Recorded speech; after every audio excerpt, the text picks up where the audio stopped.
Tapos guys, pag in-scroll mo siya pababa, yung mga drawer niya, meron siyang ultra power, meron siyang peak proof. So yung peak proof, di pa natin alam kung para saan yan. Yan, tapos meron siya ditong gaming mode. Yan, pwede ka rin mag-screen record, pwede ka mag-vlog dito. May eye care, ganoon. Tip alert. So hindi ko pa natin-testing mga yan. So sa mga sunod na video na natin. Dahil meron siyang gaming mode, susubukan natin siya sa gaming. So guys, this Mark, back and share video. Sa video natin yon, mag-unbox tayo ng Tecno Pop 5 LTE. So, nabili ko siya guys sa market kahapon, February 12. So, subukan ko mag-unbox ng branded na cellphone. So, branded siya, Tecno. So, dati, mga in-unbox ko, mga premium copy, tapos local brand na tulad ng Tatpad. Ngayon, branded naman tayo. Tecno Mobile. So, start tayo. So, nabili ko siya guys ng 4,299. So, for 3. So, yan. Meron siyang 6.5 inch HD dot notch screen. Kita naman. 5,000 mAh battery. So, ito yung pinambibida niya. Yan. Quality to guys. Oh. Yan. May fingerprint sensor. So, kukumpara natin sa ibang phone na 5,000 na wala pang fingerprint sensor. Mas sulit na to. Meron siyang 32 gig internal storage yung ROM niya at yung RAM niya ay 2 gig. So yan, broken resistant. Yan. Past 10,000 times drop test. So matibay ito. Yan o. Matibay yan. So yan, unbox na natin. Pakita ko lang yung gilid niya. So ito. So makita nyo parang bukas na siya kasi pinabukas ko siya kahapon, pinatesting ko para sigurado ako na okay yung product. Yan, naka-plastic pa to kahapon, pinatanggal ko lang. Chinek ko lang yung loob niya. Wala siyang headset sa loob. So, buksan na natin.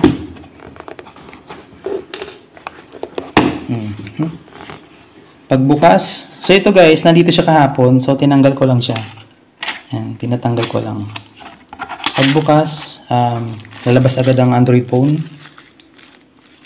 So, mamaya na to. Tabi mo natin.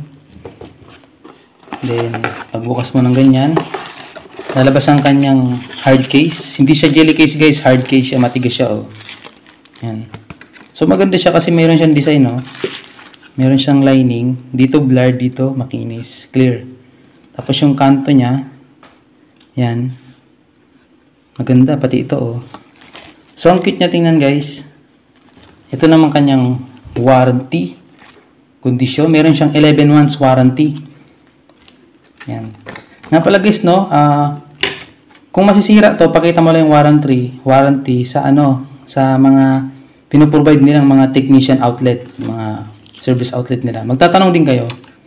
PowerPix pala guys yung technician nila dito sa may Bikutan. Pero nabili ko to guys sa market itong cellphone na to. Ito yung user guide.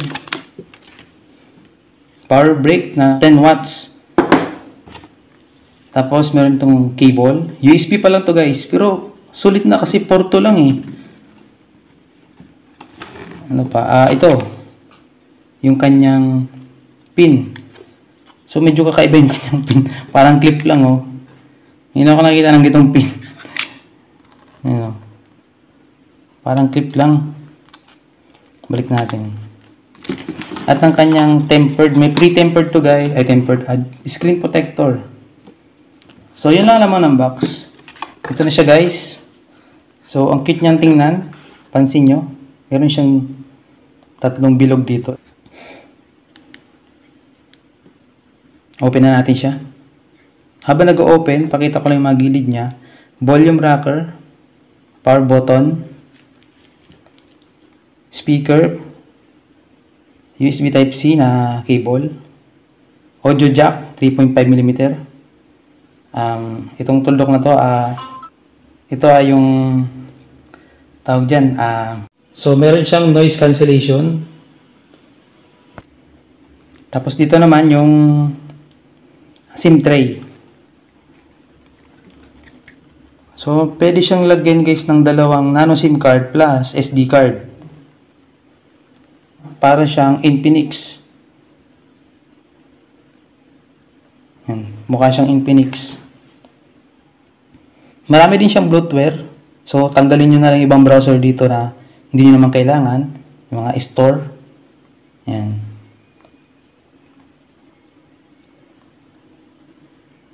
So, check natin yung setting niya. Setting. My phone. Ito yung regular spec niya. 2GB RAM, 32GB room, 5 megapixel. Yung front camera. Rear camera, 8 megapixel, dual camera. 1.6 GHz octa-core, 5,000 mAh battery. 720 by 1600 yung size niya. Android 11. So, ayos to guys. Android 11. Saka, malaki yung battery. At mura pa. So, sa camera naman, check natin yung camera niya. Meron siya guys AI camera. May HDR na rin. May HDR na rin siya. 1080p to guys. 1080p.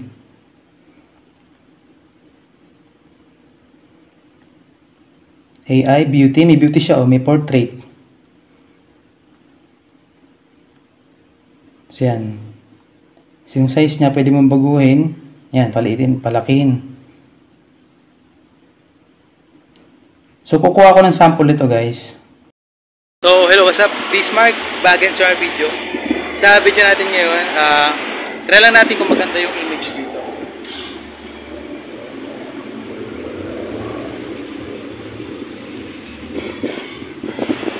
Gabi.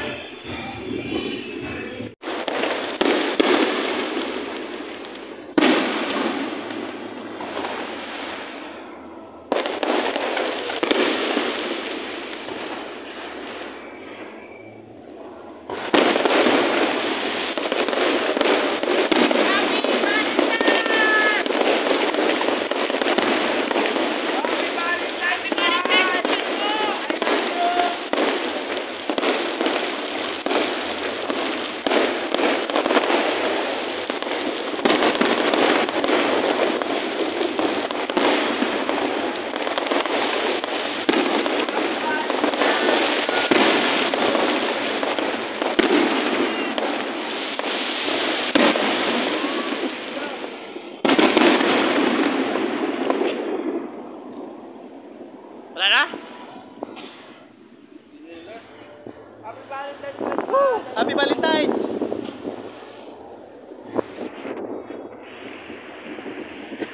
Valentine's party!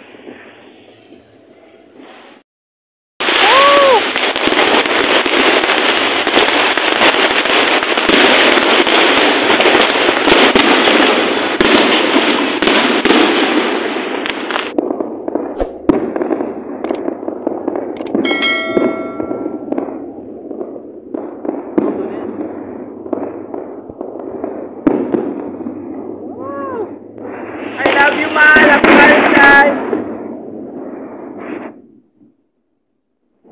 Ano? Ayun o! Yun o! Ganda o! Happy Valentine's ulit, man! Oh, may man-speaker na eh!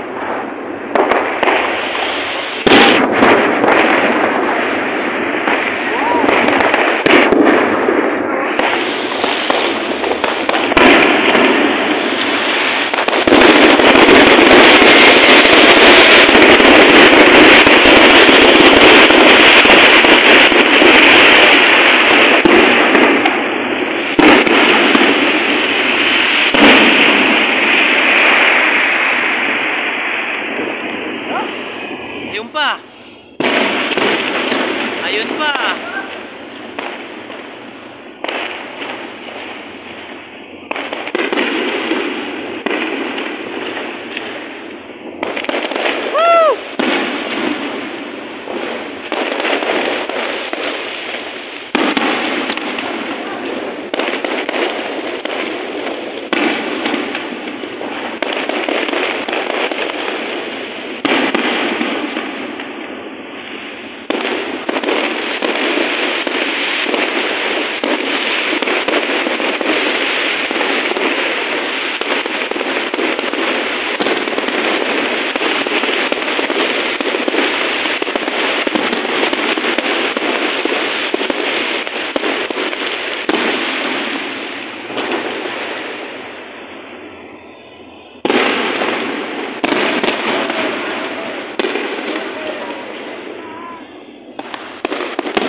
60 frame per second. 30 frame. So, di naman siya ganun kauga. Oh. Okay naman.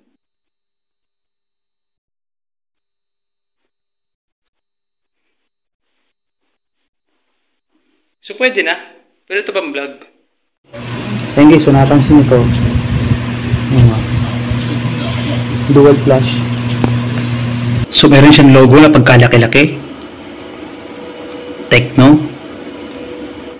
Yan, saka sa yung design na guys, dito medyo match siya. Saka dito. So, para siyang C11. So guys, in-insertan ko siya ng SIM card. GOMO SIM card ang in-insert ko. So, subukan natin gumamit ng internet. YouTube. Tingnan natin guys kung gaano ba siya kaganda sa quality, sa video. So, search natin dito yung channel natin. So, Mark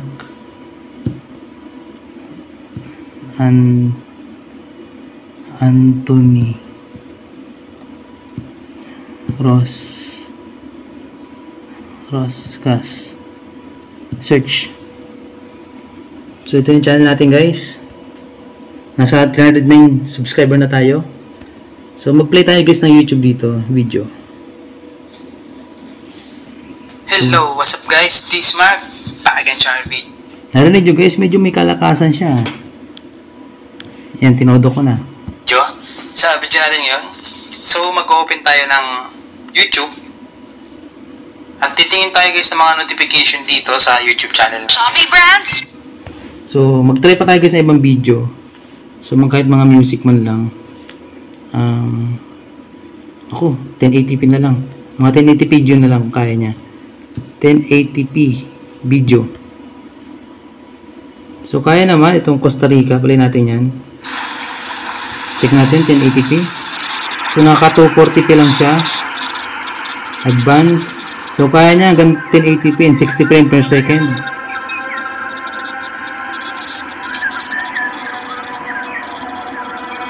So, malinaw siya guys. So, full screen natin.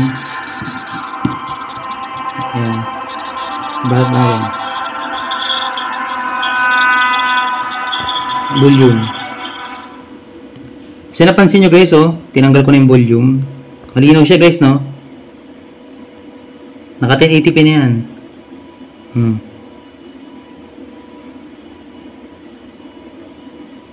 Okay siya pagdating sa video. So, sa speed naman, yan. Okay naman siya, parang din siyang Infinix. Sister company to ng Infinix, si Tecno Mobile. So, yan guys, ang unboxing natin sa Android phone na to. Tecno Pad 5 LTE. So, gumasos na naman tayo. So, pangatlong unboxing ko na to ng cellphone. So, yung una natin yung Gabi na C11. Pangalawa is yung Datpal Watermelon. Local brand yun. So, ito yung first time kong unboxing na branded na phone. So, hindi ka talaga lugi dito. So, nabili ko siya sa market, sa may baba lang. Pagpasok mo pa lang sa entrance, nandun sila. Bilisan nyo kasi kung gusto nyo bumili, di ka lang dalahan nyo na kasi mabenta to. Papakita ko yung mga pictures dyan na dinumog talaga ng tao to. Tecno Pad 5 LTE. Mura na. Nga pala guys, nakalimutan ko, no? Dahil 32 gig lang yung internal storage niya, so mangailangan tayo ng memory card. So, ang memory card na pwede dito ay hanggang 256. So, kung meron kayong 64 gig, 128 gig, pwede na. So, ito guys, si Tecno Pad 5 LTE. So, kasing size lang siya nitong cellphone na gamit ko pang vlog. So, ito mura is 4,299. So, 4,300. Meron ka ng 232. Yan. 5,000 mAh ang battery. Napakatagal itong malobat. So, sa charge niya lang, medyo hindi siya ganun kabilis kasi 10 watts. Tapos, napakalaki pa ng battery. So, matagal talaga mapuno. So, yan. Medyo may kakapalan siya. Pero, okay na to guys sa entry level. May fingerprint din siya guys. So, hindi katulad ng ibang phone dyan. Walang fingerprint na 2 GB RAM, 32 GB. Pero ito may fingerprint. Solid na to. Ang quick niya pa, lalaki ng mga camera bump niya. Oh. Ayan. Saan ka pa? Meron siyang AI saka HDR sa camera. So, this Mark. See you in my next video. Peace out. Subscribe.